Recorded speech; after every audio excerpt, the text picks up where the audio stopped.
I thought I knew exactly who Jordan Blake was. Cold, calculating. A corporate puppet protecting the corrupt underbelly of our small town.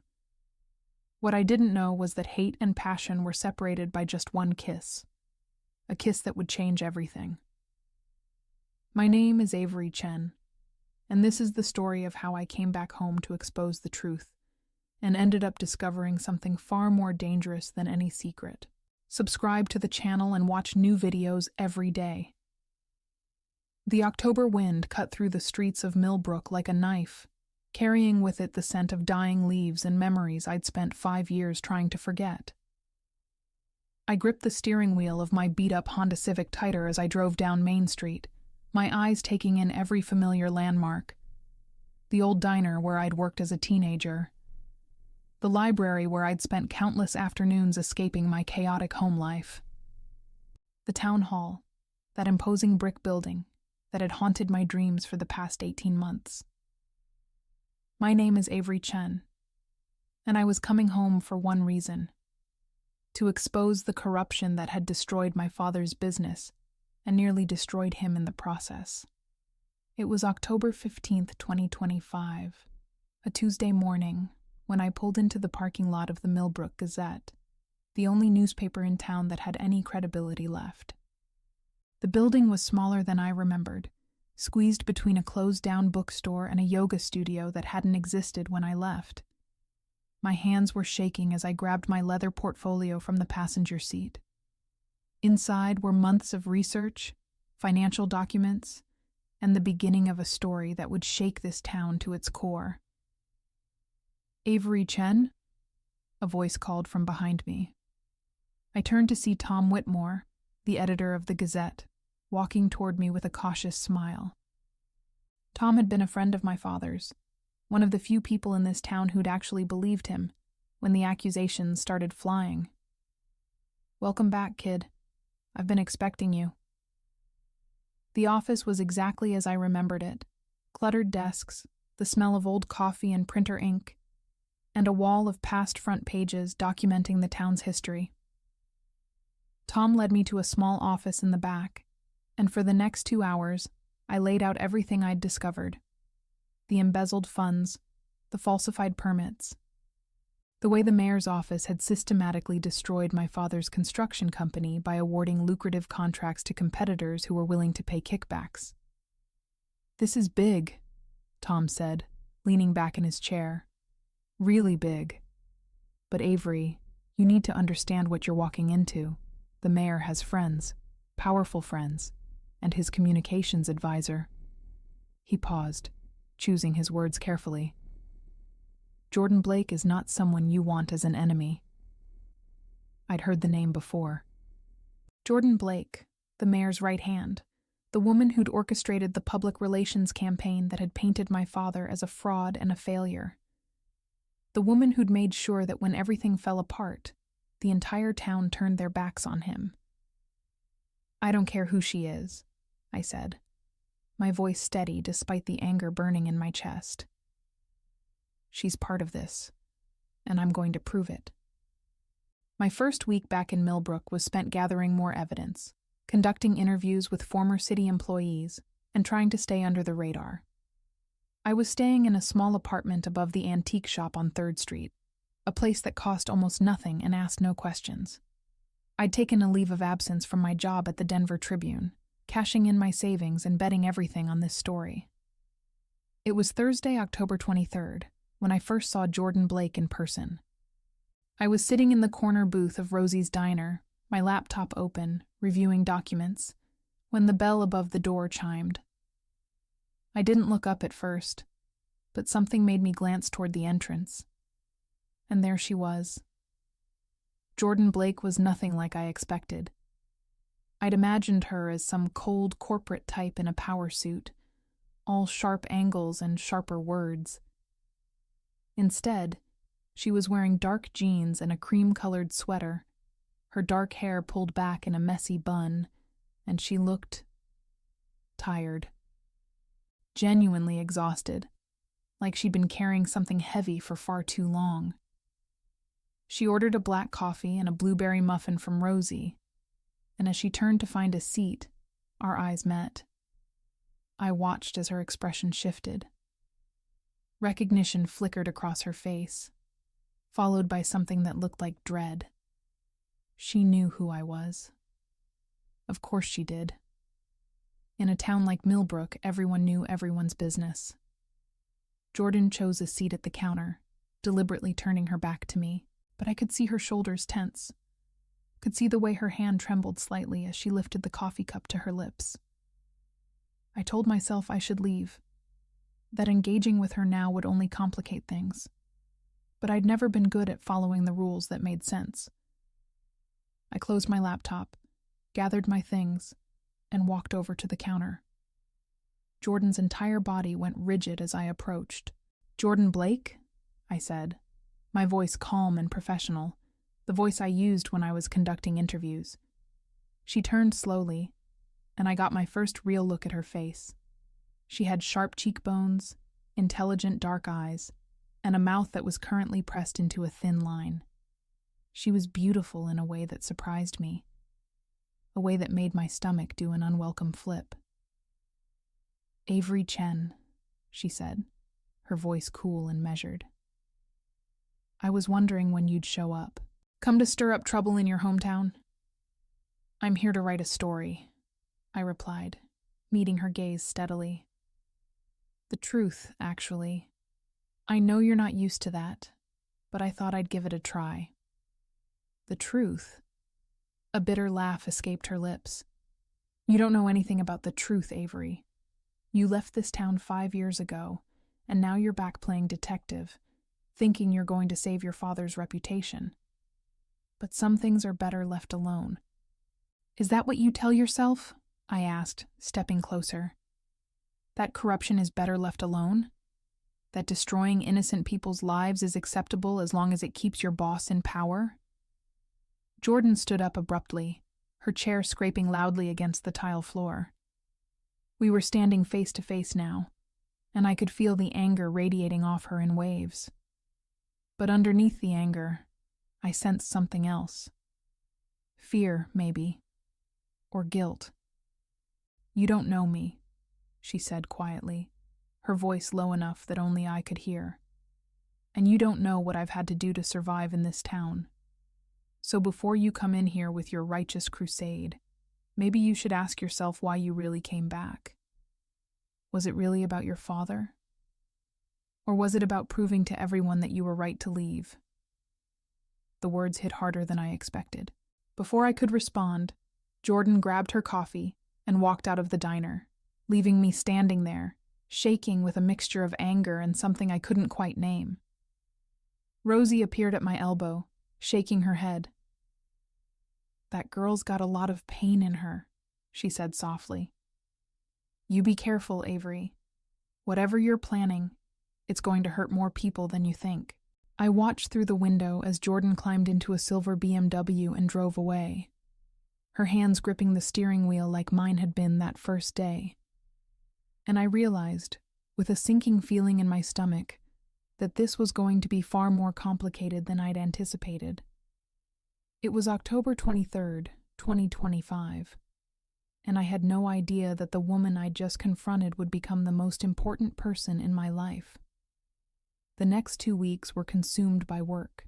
I spent my days interviewing former city employees, digging through public records, and building an airtight case against the mayor and his administration.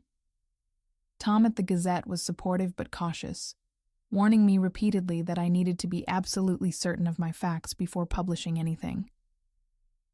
"One mistake," he said on November 4th, as we sat in his office reviewing my latest findings. "And they'll destroy your credibility. They'll say you're a disgruntled daughter trying to rehabilitate her father's image. They'll paint you as biased, emotional, unreliable." "Let them," I replied, though his words made me nervous. "The evidence speaks for itself." But the evidence was only part of the story. The other part, the part I couldn't stop thinking about, was Jordan Blake. I'd seen her 3 more times since that day at the diner. Once at the grocery store, where she'd been buying wine and takeout containers, her expression distant and sad. Once at the town's community center, where I'd gone to interview the former parks director, and she'd been leaving a meeting with the mayor. And once, late at night, when I'd driven past City Hall and seen her office light still on at 11 o'clock at night. Each time, I'd felt that same confusing mixture of anger and something else. Something that made me want to understand her, even as I was building a case against her. It was November 6th, a Wednesday evening, when I made a decision that would change everything. I'd been reviewing the financial documents for the third time, trying to trace the money from the embezzled funds, when I noticed something odd. There were gaps in the paper trail, places where the money seemed to disappear and then reappear in different accounts. It was sloppy work, the kind of thing that suggested either incompetence or desperation. And then I found a memo, dated March 2023, with Jordan's initials on it. The memo was brief, just a few lines about adjusting the narrative and managing the situation. But it was signed JB, and it was attached to a document that showed the exact moment when the mayor's office had started their campaign against my father. I sat back in my chair, staring at the screen of my laptop. This was the smoking gun. This was the proof that Jordan hadn't just been protecting the mayor. She'd been actively involved in the conspiracy. I should have felt triumphant. Instead, I felt sick. I told myself it was because I was tired, because I'd been living on coffee and adrenaline for weeks. But deep down, I knew it was something else. It was the memory of Jordan's face at the diner, the exhaustion in her eyes, the way she'd said, "You don't know me," like it was the most important thing I needed to understand. That night, I did something I'd sworn I wouldn't do. I looked her up on social media. Jordan Blake's Instagram was private, but her Facebook profile was public. There were photos of her at various town events, always smiling, always professional. But if you looked closely, you could see the strain around her eyes, the way her smile never quite reached them. There were photos of her with the mayor at charity galas, with the city council at ribbon-cutting ceremonies, with her parents at what looked like a birthday dinner. And then there was a photo from 2 years ago, before I'd left town. Jordan was younger in it, maybe 24, and she was genuinely smiling. She was standing next to a woman who looked like her mother, and they both had their arms around each other, and they both looked happy. The caption read, "Missing you every day, Mom. Thank you for everything you taught me." I clicked on the woman's profile and felt my stomach drop. The woman's name was Catherine Blake, and her most recent post was from 3 years ago. The comments section was filled with condolences and memories. Catherine Blake had died on November 15th, 2022. Jordan's mother had died almost 3 years ago, and she'd been working for the mayor during that entire time. She'd been orchestrating the campaign against my father while grieving the loss of her mother. I closed the laptop and put my head in my hands. The next morning, I did something even more reckless. I called Jordan's office and asked for a meeting. "Ms. Blake is very busy," her assistant said coolly. "What is this regarding?" "Tell her it's Avery Chen," I said. "Tell her I want to talk about her mother." There was a long silence on the other end of the line. Then, "I'll see what I can do." Jordan agreed to meet me, but not at City Hall. Instead, she suggested the park on the edge of town, the one that overlooked the valley. We agreed to meet at 3 o'clock on November 8th, a Friday afternoon. I arrived early and sat on a bench, watching the autumn leaves swirl in the wind. The valley below was painted in shades of gold and crimson, beautiful and melancholy. I was so lost in thought that I almost didn't notice Jordan approaching. She looked different in the daylight, more vulnerable somehow. She was wearing a long coat and boots, and her dark hair was down, falling past her shoulders. She sat on the bench next to me, leaving a careful distance between us. "You looked up my mother," she said without preamble. It wasn't a question.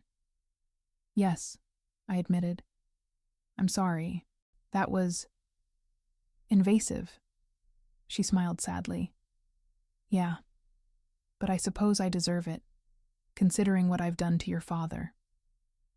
I turned to look at her, surprised by the directness of her admission. Why did you do it? I asked. Why were you part of destroying him? Jordan was quiet for a long moment, her eyes fixed on the valley below. My mother got sick in 2021, she said finally. Cancer, stage 4. The treatment was expensive, and my parents didn't have insurance that covered most of it. My father was already struggling financially, and my mother refused to let him take out loans. She said she wouldn't leave him in debt. She paused, and I could see her jaw tighten. I was working as a freelance consultant back then, making decent money but not enough. And then the mayor approached me. He said he had a job for me, something that would pay very well. He said he needed help with a situation involving a local contractor who was causing problems. He didn't tell me the details. He just said the money would help my mother, and She trailed off, her voice breaking slightly. I didn't ask questions. I was desperate. I was terrified of losing her. So you took the job, I said quietly. I took the job, she confirmed. And by the time I realized what I'd actually agreed to do, it was too late. Your father's company was already being investigated. The permits were already being held up. The contracts were already being given to competitors. And my mother was already dying. I felt something crack open inside my chest. Jordan. She died on November 15th, 2022. Jordan continued, her voice steady, but her hands trembling. Exactly 3 years ago tomorrow. And you know what the worst part is? Even after she was gone, I couldn't stop. I was trapped. The mayor had too much on me, too much leverage. And I was so angry, Avery. I was so angry at the world, at God, at myself, that I kept doing it. I kept protecting him. I kept lying. Because at least if I was doing something, I wasn't thinking about the fact that she was gone. We sat in silence for a long time. The wind picked up, carrying the scent of pine and earth. I wanted to say something comforting, something that would make this better, but there was nothing to say. The damage was done. My father's company was gone. His reputation was destroyed. And Jordan had been complicit in all of it, even if her reasons were heartbreaking. I'm going to publish the story, I said finally. You know that, right? Jordan nodded slowly. I know, and you should. It's the truth. It's what needs to happen. It's going to destroy you, I said. Maybe, she replied, or maybe it will finally set me free. She stood up to leave, and without thinking, I reached out and grabbed her hand. It was warm, and her fingers trembled slightly as they curled around mine. For what it's worth, I said. I'm sorry about your mother. Jordan looked down at our joined hands, and for just a moment I saw something in her eyes that made my breath catch. It wasn't anger or defensiveness. It was longing. It was the same longing I'd been feeling for weeks, the thing I couldn't name or understand. Then she pulled her hand away and walked back toward the parking lot, leaving me sitting alone on the bench as the sun began to set over the valley. It was November 8th, 2025, and I realized with absolute certainty that I was falling in love with the woman I was about to destroy. The story ran on November 15th, 2025, exactly 3 years to the day after Jordan's mother died. Tom had wanted to run it sooner, but I'd insisted on waiting. I told him I needed more time to verify the sources, to make sure everything was airtight. But the truth was, I needed time to prepare myself for what was about to happen. I needed time to prepare Jordan. I didn't contact her before the story was published. I told myself it was because I was a journalist, and I had to maintain professional distance. But really, I was a coward. I couldn't face her knowing what I was about to do. The headline was simple and devastating. Corruption in Millbrook. Mayor's office orchestrated campaign against local contractor. The article was comprehensive, detailed, and absolutely damning. I'd included everything: the financial documents, the interviews with former employees, the memo with Jordan's initials, the timeline of events that showed exactly how the conspiracy had unfolded. I'd even included a statement from my father, in which he talked about the impact the false accusations had had on his mental health, his family, and his business. What I hadn't included was Jordan's confession. I'd left her out of the story entirely, which I told myself was a mercy, but was really just cowardice in a different form. The town exploded. By noon on November 15th, the mayor had called an emergency press conference. By 2 o'clock, he'd announced his resignation. By 5 o'clock, the state attorney general had announced an investigation into the city's financial practices, and by 8 o'clock, Jordan Blake had disappeared. I found out when I went to City Hall looking for her. She left around 3 o'clock, her assistant told me, her voice tight with anxiety. She said she needed to take some time off. She didn't say where she was going. I drove to her apartment, a small house on the edge of town that I'd found through a property record search. The driveway was empty. The windows were dark. I sat in my car for an hour, hoping she would come home, but she never did. That night I couldn't sleep. I kept thinking about what I'd done, about the way I'd used Jordan's confession to build my case, and then left her to face the consequences alone. I kept thinking about the look in her eyes at the park, the longing and the resignation, like she'd already accepted that this was how it would end. At 2 a.m, I did something I'd promised myself I wouldn't do. I called her. She answered on the third ring, her voice hoarse like she'd been crying. "Avery," she said, and just the way she said my name made my heart break. "Where are you?" I asked. "Does it matter?" she replied. "You got what you wanted. The story's out. The mayor's gone. Your father's vindicated. Congratulations." "Jordan, You didn't what?"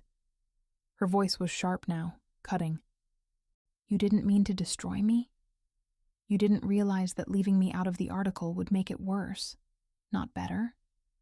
That everyone in this town would figure out I was involved, and now they're all wondering why you protected me?" "Because I started, but I couldn't finish the sentence. Because I love you. Because I couldn't bear the thought of hurting you. Because I'm a coward who wanted to have it both ways." "Because you what, Avery?" she demanded. "Say it." "Because I love you," I whispered. There was a long silence on the other end of the line. Then I heard a sound that might have been a sob. "That's not fair," Jordan said finally, her voice breaking. "You don't get to say that. You don't get to destroy me and then tell me you love me." "I know," I said. "I know, and I'm sorry. I'm so sorry, Jordan. I should have told you. I should have given you a chance to..." "To what?" she interrupted. "To run? To hide? To disappear before the truth came out?" She laughed bitterly. "The truth was always going to come out, Avery. You know that. The only question was whether I was going to face it or not." "Then come back," I pleaded. "Come back and face it. Face it with me." "Why would I do that?" she asked. But there was something in her voice that suggested she was actually considering it. "Because you deserve to tell your side of the story," I said. "Because the town needs to understand why you did what you did. Because I need you to come back."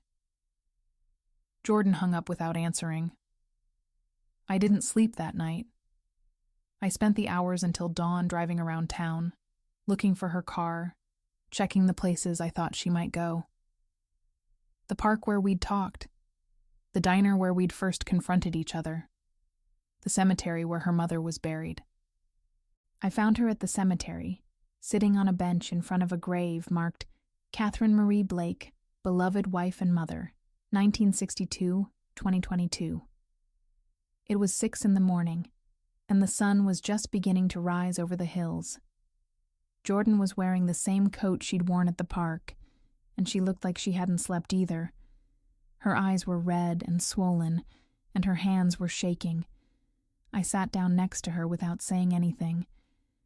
We sat in silence for a long time, watching the sun paint the sky in shades of pink and gold.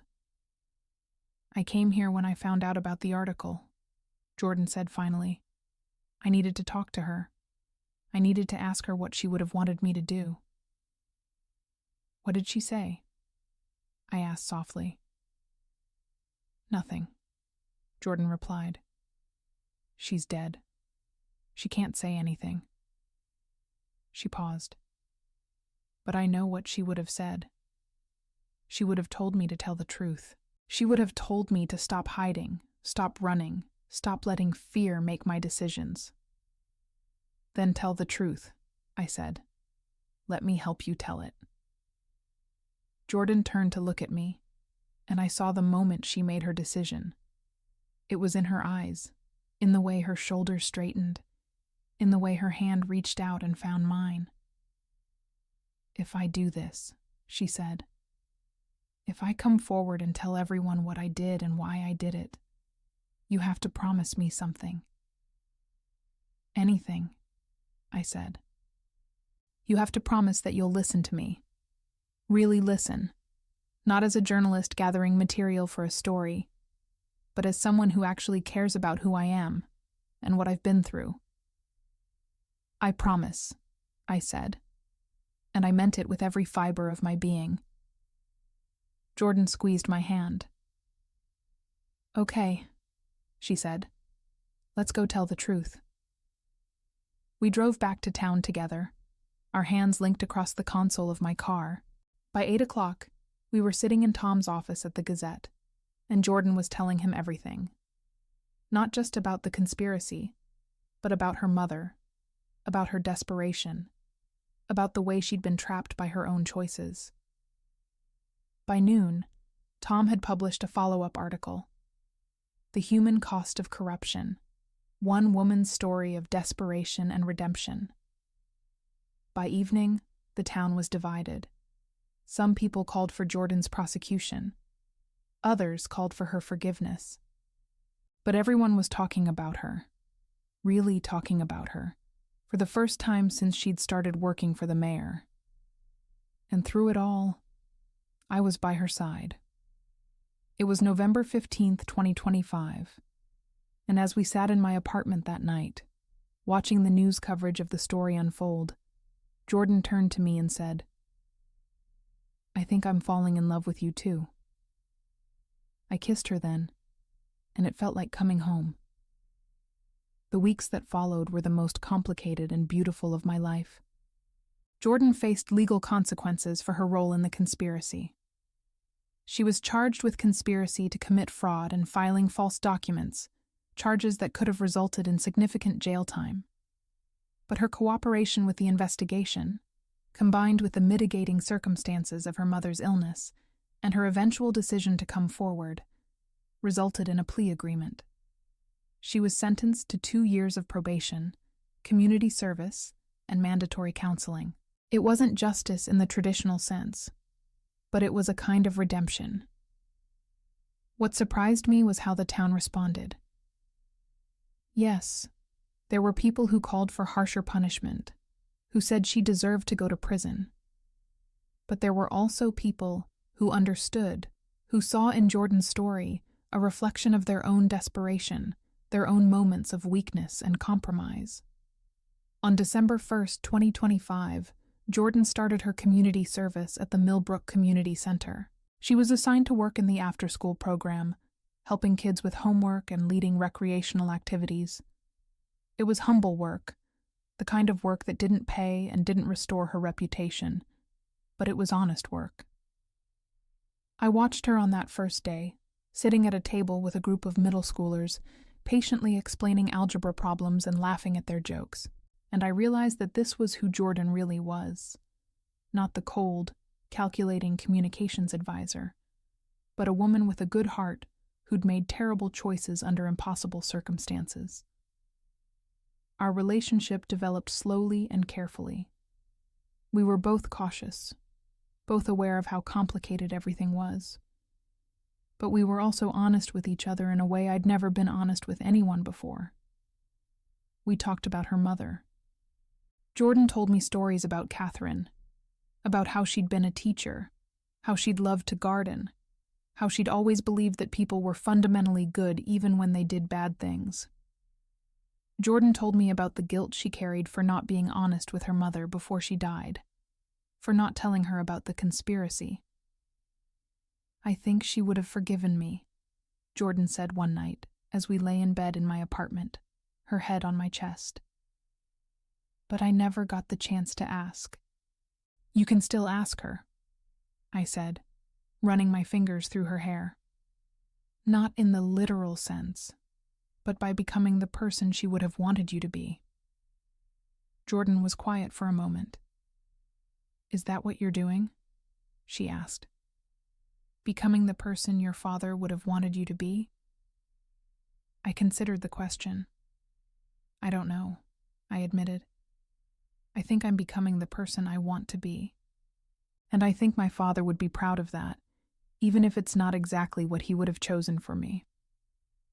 By December 15th, 2025, exactly 1 month after the story broke, Jordan had moved in with me. It was a practical decision. Her apartment lease was ending, and she needed a place to stay. But it was also a declaration. We were building something together, something real and solid and worth protecting. My father came to visit on December 20th. I was nervous about it, worried about how he would react to Jordan, worried that he would see her as the woman who'd destroyed his company, rather than as the woman I loved. But when he walked into my apartment and saw Jordan, something shifted in his face. He looked at her with an expression that was part sadness, part understanding, part forgiveness. "You're Catherine's daughter," he said. It wasn't a question. "Yes, sir," Jordan replied, her voice small. "I'm so sorry for what I did to you. I know that doesn't—" "I knew your mother," my father interrupted. "Not well, but I knew her. She was a good woman. She was kind to me when a lot of people in this town weren't." He extended his hand, and after a moment, Jordan shook it. And in that handshake, I felt something shift. Not forgiveness exactly, but the beginning of understanding, the beginning of healing. That night, the three of us had dinner together, and my father told stories about his business, about the early days when everything had seemed possible. He talked about the moment he'd realized something was wrong, about the slow realization that his reputation was being destroyed. And he talked about the moment he'd decided to fight back, to believe that the truth would eventually come out. "I'm glad it did," he said, looking at Jordan. "And I'm glad it brought my daughter back home." By the end of December, the mayor had been indicted on multiple counts of corruption and fraud. The city council had voted to implement new financial oversight procedures. And Jordan had become something of a local hero, not because she'd done anything heroic, but because she'd had the courage to tell the truth and face the consequences. On New Year's Eve, Jordan and I stood on the balcony of my apartment, watching the fireworks explode over the valley. It was cold, and she was wrapped in my coat, her back against my chest, my arms around her waist. "Do you regret it?" she asked. "Coming back here? Publishing the story?" "No," I said without hesitation. "Do you regret coming forward?" "No," she replied. "I regret what I did in the first place. I regret the choices I made. but I don't regret telling the truth about them, and I don't regret you." "Good," I said, kissing the top of her head, "because I'm not going anywhere." As the clock struck midnight and the new year began, Jordan turned in my arms and kissed me. It was a different kind of kiss than the one we'd shared in my apartment that first night. It was slower, deeper, more intentional. It was a kiss that said, "I choose you. I choose this. I choose us." It was January 1st, 2026, and I knew with absolute certainty that I was going to spend the rest of my life with this woman. The next 6 months were a process of rebuilding, not just for Jordan and me, but for the entire town. The investigation into the mayor's office continued through January and February. More people came forward with stories of corruption, of bribes and false permits and destroyed businesses. It became clear that what had happened to my father was just the tip of the iceberg, that the corruption had been systemic and widespread. In March, a special election was held to choose a new mayor. The town chose Patricia Reeves, a retired teacher who'd lived in Millbrook her entire life and had a reputation for integrity and compassion. One of her first acts as mayor was to formally apologize to my father for the injustices he'd suffered and to award his company a significant contract to help rebuild the town's infrastructure. My father decided to take the contract. It meant he would have to move back to Millbrook, something he'd sworn he would never do. But he told me that he wanted to rebuild his business in the place where it had been destroyed. He wanted to show the town, and himself, that he was stronger than his circumstances. "Besides," he said with a smile, "I want to be close to you, and I want to get to know Jordan better. She's good for you, Avery. I can see it." Jordan's probation ended on May 15th, 2026. On that day, she quit her job at the community center and started her own consulting business. But instead of helping politicians cover up corruption, she worked with nonprofits and small businesses, helping them navigate the legal and ethical complexities of running an organization. She was good at it. She had an instinct for understanding people's motivations and helping them make better choices. "I want to use what I learned the hard way," she told me, "to help other people avoid making the same mistakes I did." By June, we'd decided to get married. It wasn't a grand decision. We didn't get down on one knee or plan an elaborate proposal. Instead, we were sitting in the park where we'd first talked about her mother, and Jordan simply said, "I want to marry you. Will you marry me?" And I said yes. We planned a small wedding for August, just family and close friends. My father walked me down the aisle. Jordan's father, whom I'd met for the first time at a dinner in April, cried through the entire ceremony, and when the officiant asked if anyone objected to the union, there was a moment of silence that felt heavy with history. All the pain and anger and misunderstanding that had brought us to this moment. But no one objected. And when we kissed as a married couple, the entire room erupted in applause. It was August 15th, 2026, and I was the happiest I'd ever been. But happiness, I was learning, wasn't about the absence of struggle. It was about having someone to struggle with. Someone who understood you and loved you anyway. In September, I made a decision that surprised everyone, including myself. I decided to stay in Millbrook. I'd been offered a job at the Denver Tribune, a promotion that would have been a dream come true a year earlier. But I turned it down. Instead, I became the editor of the Millbrook Gazette, working with Tom to transform the small-town newspaper into something bigger and more impactful. "You're crazy," my former colleagues told me. "You're throwing away your career." But I wasn't throwing anything away. I was building something. I was building a life with Jordan. I was rebuilding my relationship with my father. I was helping my hometown become better than it had been. By October, exactly 1 year after I'd returned to Millbrook, my life had transformed completely. Jordan and I had bought a small house on the edge of town, the same house where we'd first seen the sunset together, We were talking about starting a family, about the future we wanted to build together. My father's business was thriving, and he was talking about expanding to other towns. The Gazette was winning awards for investigative journalism, and the town itself seemed to be healing, moving forward, becoming a place where integrity and honesty were valued again. On October 15th, 2026, exactly 1 year after I'd first come back to Millbrook, Jordan and I were sitting on the porch of our house, watching the sunset paint the sky in shades of orange and pink. "Do you ever regret it?"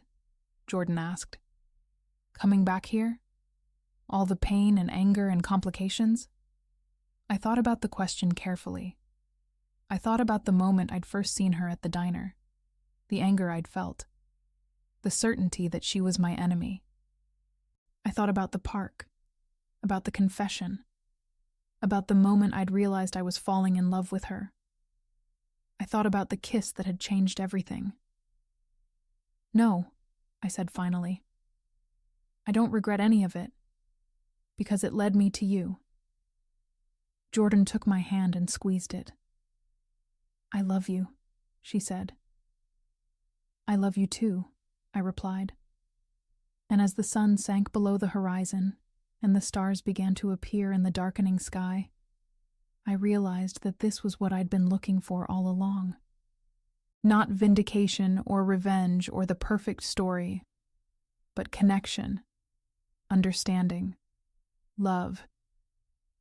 The journey from hate to love had been complicated and painful and messy, but standing there on the porch of our house, holding the hand of the woman I'd once thought was my enemy, I knew that every moment of struggle had been worth it. Because sometimes your worst enemy really is exactly the person you were looking for. Sometimes the person who breaks your heart is the same person who puts it back together. And sometimes the most beautiful love stories are the ones that begin with anger and end with understanding.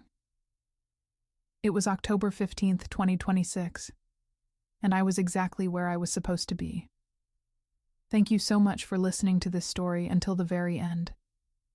I hope Avery and Jordan's journey touched your heart and reminded you of something important, that people are more complex than they seem, that redemption is always possible, and that love can grow in the most unexpected places. Here's my advice for you, dear listener. Never judge someone by a single moment or a single choice. Everyone is fighting battles you know nothing about, and everyone deserves the chance to become better than they've been. If this story moved you, please subscribe to our channel so you don't miss the next beautiful narrative we'll be sharing with you. And if you can, leave a comment telling us which city you're watching from. We'd love to know how far this story is reaching. Thank you for being here. May you always find the courage to face your truth, and may love find you in the most unexpected ways. God bless you all.